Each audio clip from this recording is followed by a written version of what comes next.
have this little arpeggiator over here that's just giving it that stuttery effect. If we turn that off, we just have a more straightforward riser. That works well too, but I like to put the arpeggiator on to give it a more distinct sound. And that little jittery effect creates some more tension, which again works really great for build-ups. And then we've got some reverb just to make the transition into the vocal sample and then into the drop a little bit more smooth. Now let's look at the drop. We're going to go add a locator and we'll call this drop. This drop, like a lot of dubstep songs, has sort of two parts to it. This part on 33 and then this one on 49. You might want to add a locator for drop part 1 and drop part 2, but seeing how they're not all too different, I just like to have one locator for drop.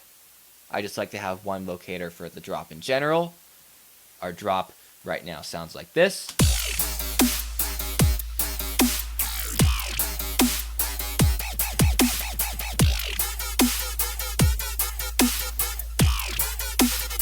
Now, I'm not going to go too crazy in depth about explaining what all the basses do, as there's several of them here, and this isn't really a how to make a dubstep song or how to make a dubstep bass video. It's more about constructing the song and then mixing it down.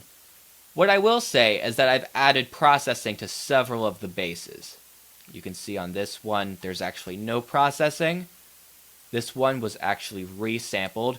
I made the bass in an earlier Ableton instance. I think I actually took this from an earlier song I made and then pitched it up.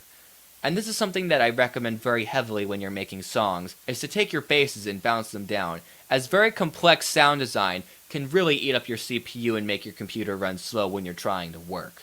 And audio files can be more easy to manage when it comes to volume and cutting up the sounds.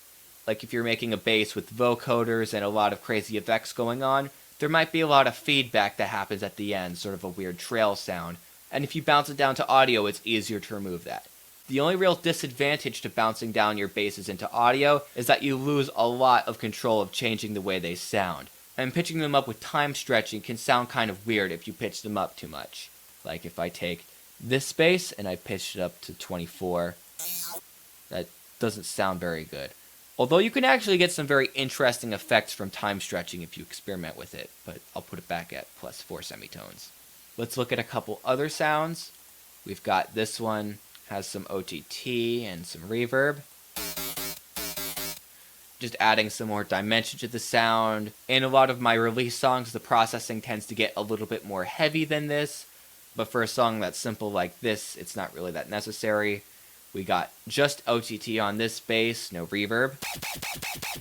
Kind of similar to the 2-vein bass that we made in an earlier video. We've got a growl. This has a vocoder on it and some OTT and reverb. The vocoder is kind of adding that valley sound, which is really good. And then there's this growl, which I made in Serum. If you haven't noticed, basically all of these basses came from Serum. And then I bounced it down again to save on CPU space, and there was a little bit of feedback at the end. You can see that I removed that with a fade. And the last bass we're going to look at is kind of a filler sound. You can see I just called it filler. And this is a relatively basic sound, not much to it. Just very plain kind of growly sound. And you may have noticed that it's significantly more quiet than the other sounds. This is because during the drop, I actually have a section where it plays part of the melody that I have going on in the verses for a quick little break. And when you're doing that with your songs, when you take parts of the melody and put them into the drop, you want to add little parts of bass to them to keep the edge of the drop intact. You can hear how that sounds right here. If we take that out, and it's a lot more plain.